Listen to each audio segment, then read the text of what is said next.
Hey, I'm just gonna real quick go through this PowerPoint about Minnesota regulatory agencies. So they're not performing their oversight job. Businesses don't have to register. They only enforce things on who they want to. There's tons of nonprofits and businesses that are not registered in the state. DBAs, you can go down the list. Churches registering as a DBA, whatever. Licensing, what I'm saying by the licensing not required is that's for construction, for professional services like mental health. Um, you can go down the list. So unless somebody actually looks into it, they're not going to do anything. And half the time, they're not going to do anything anyway. Uh, I know with the mental health stuff, they did actually do something with Salem Inc. stuff. But there's a whole bunch of stuff like that that's going on, especially with the taxes and whatever else, right? Um, and also for the housing. So the people working on housing aren't required to have licenses because the city won't even check it. They'll just sign off on it, right? And then the background checks for working with youth. Uh, I have a data request in for the city of Minneapolis Public Schools. They still haven't gotten back to me on anything with the background checks for New Salem's Educational Youth Initiative. Okay. DOL and federal housing guidelines not followed. Inspector sign off anyway. For the Section 8 stuff, they just pencil whip it. And same thing for the city's individual rental housing laws. And I have a video where me and Chaz actually called out to one of the cities. And there's a smaller city. And they basically said as much that they will allow us to fudge a whole bunch of stuff in order to be able to get people in there until we were able to get it up to code. No, it needs to be up to code.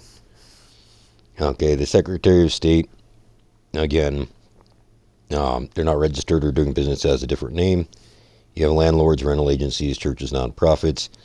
The churches, nonprofits also run under a duplicate LLC. Mother's Love also has an LLC. Salem Inc. also has an LLC. That type of thing. Safe Streets is just a straight LLC. It's not a nonprofit. Yet they're getting bills directly apportioned to them, right? So direct grants and loans to LLC orgs affiliated with Bill Author. Bobby Joe Champion is some of these people's actual lawyer. He has represented Flowers before. He has represented McAfee before, and a couple other ones. So, like, if you're doing up bills directly for, you know what I mean, and he's really involved with KMLJ and all that. Previously with CSI, that gets interesting. Please look up CSI. Bobby Joe Champion had an ethics investigation into him over CSI. The Republicans did not check to see whether or not this was done, because he didn't. Okay, he did not register with the Secretary of State. So his fiscal agent wasn't a part of that. For Clarence Hightower, that was a fiscal agent through all that debacle, right? And that was New Bethel Missionary Baptist Church.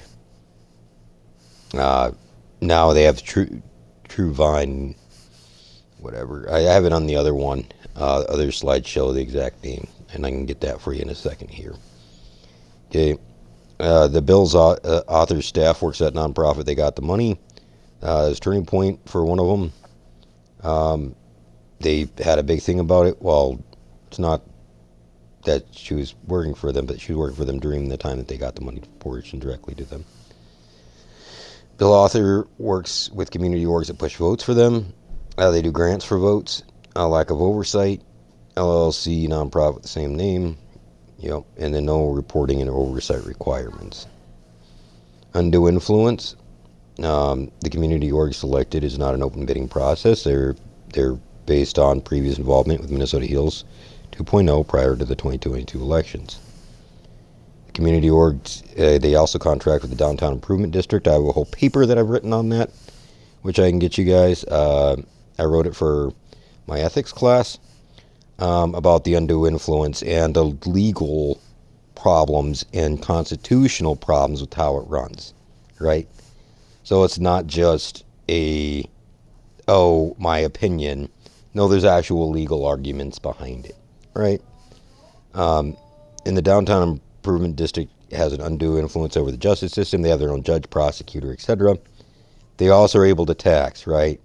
They levy taxes. They get the city to bite off on that, and the city's beholden to them. It's the reason why they have such a focus on Downtown Improvement District. Money's ever used for operations not in the community awarded for. They're not using the money as much in North Minneapolis and stuff like that for actually doing services.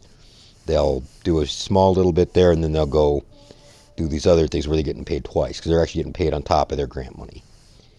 And known criminal affiliations. One of them being Chaz Dixon was their billing for New Salem, right?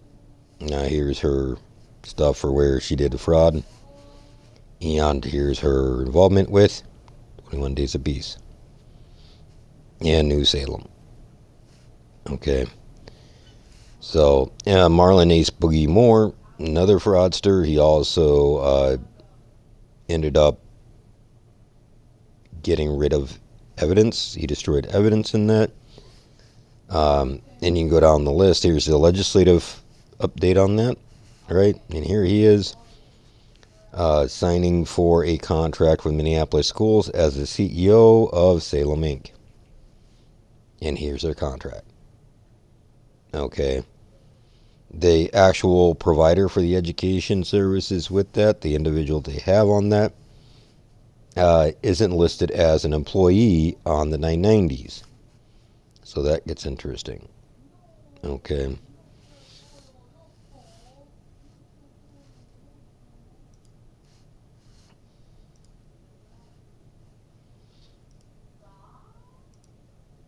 I'll open up another one here.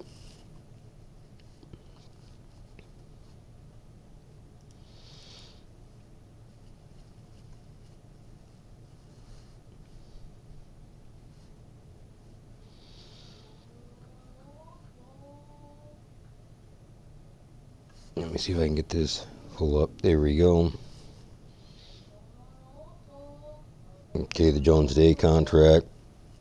So here's the thing: is Lugar actually got a activist hired on to respond to some of the stuff and put pressure on the city. That was Leslie Raymond.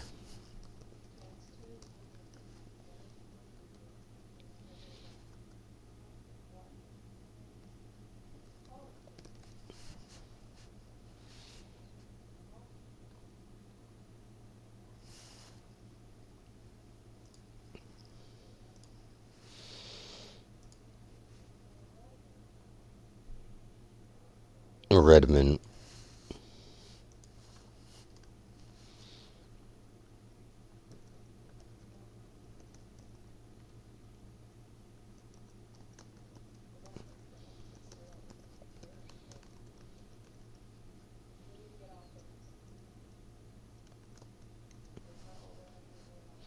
Yeah, Leslie Redmond. Here we go.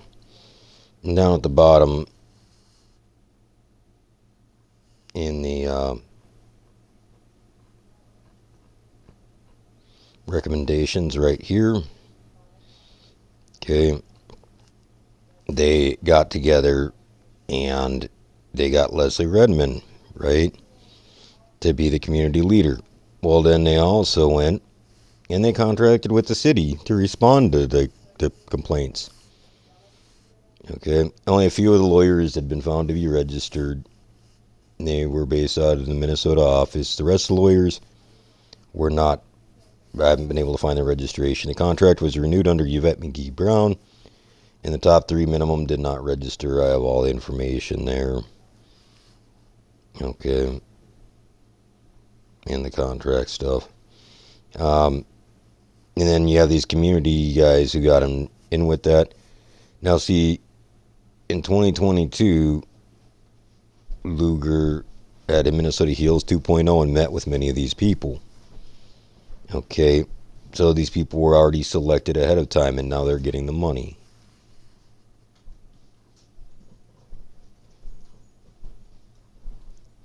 Okay, here's the different nonprofits. You can go look those up. Minnesota Safe Streets is a big one. Greater Mount Nebo this was Flower's mom's church, and you can see right here what I was saying on that. It's just a DBA as Al, his mom, and Joe Spratt.